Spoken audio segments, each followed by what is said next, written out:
আমি যখন পলিটিসাইজেশন বলেছি ইতিহাসে, তার একটা স্পষ্ট উদাহরণ আপনাকে দিয়ে আমি যোগদান করার পরে কয়দিন আগে বাংলাদেশের একজন স্বনামধন্য আলোকচিত্রী আমাকে একটা হোয়াটসঅ্যাপে একটা ছবি পাঠায়।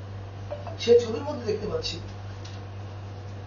16 ডিসেম্বরে যে আত্মসমর্পণের যে ছবিটা, সেই ছবির গায়ে ক্যাপশন দেওয়া আছে ইন্দো পাক ওয়ারের সমাপ্তির উপলক্ষে সমর্পণের ছবিতে বাংলাদেশ কোথায়।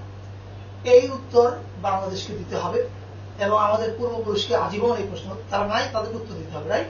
এখন যখন আপনি আপনার মিউজিয়ামে এই ছবিটার মধ্যে এই ক্যাপশনটা লাগান, তখন কিন্তু আপনি একটা ভুল রাজনীতির দিকে আগান।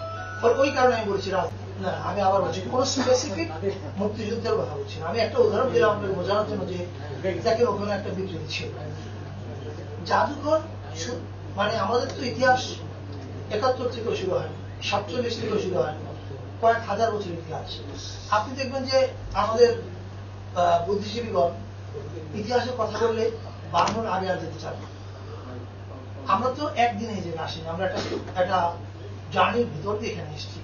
এবং জাদুঘরের কাজ কিন্তু আমাদের এই যে জার্নি, জাতি সেবা যে আমরা এসেছি, এর যা যা মানে ফ্যাক্টস এবং যার যা নমুনা, যা যা তারা হাজির করতে পারে, সংগ্রহ করতে পারে, এগুলো ওই ম্যাডাম যেরকম বলছিলেন যে নানান স্পেশাল কিউরেটোরিয়াল প্রজেক্ট হতে পারে।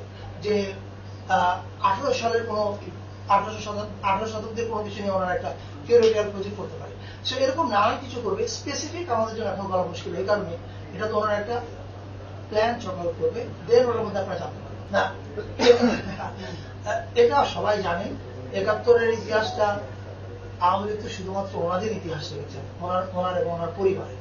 আপনি ইতিহাসের মধ্যে তাজউদ্দিন আহমেদ কি খুব আছে, কোথাও দেখতে পাবেন না। মাওলানা ভাসানী কোথায়, আপনি অনেকেই খুঁজে পাবেন না। এই জিনিসগুলো তো ঘটেছে। আমরা কেউ বলছি না যে বাংলাদেশের স্বাধীনতা যুদ্ধ যখন হয়েছিল তখন ওই আন্দোলনে আওয়ামী লীগ ছিল না, আওয়ামী লীগের নেতৃত্বে আন্দোলন হয়নি, কেউ বলছে না। কিন্তু আওয়ামী লীগ মাত্র কি এক ব্যক্তি, এই প্রশ্নগুলো আসবে। এবং স্বাধীনতার আন্দোলন কি শুধুমাত্র আওয়ামী লীগ করছে, আরো অনেক কিছু, তাদের ভূমিকা কোথায়, এই প্রশ্নগুলো তো আছে। এটা আমার বলবার কোনো অপেক্ষা রাখে না। আপনার কিছুদিন আগে বদরুদ্দিন ওমরের একটা খুব সুন্দর ইন্টারভিউ ছাপা হয়েছে, আপনারা সেটা পড়ে দেখতে পাবেন যে উনি স্পেসিফিক্যালি বলেছেন কিভাবে মুক্তিযুদ্ধটাকে একটা পরিবারের মধ্যে নিয়ে আসার মাধ্যমে এটা সর্বজনীনতা পূর্ণ হয়েছে।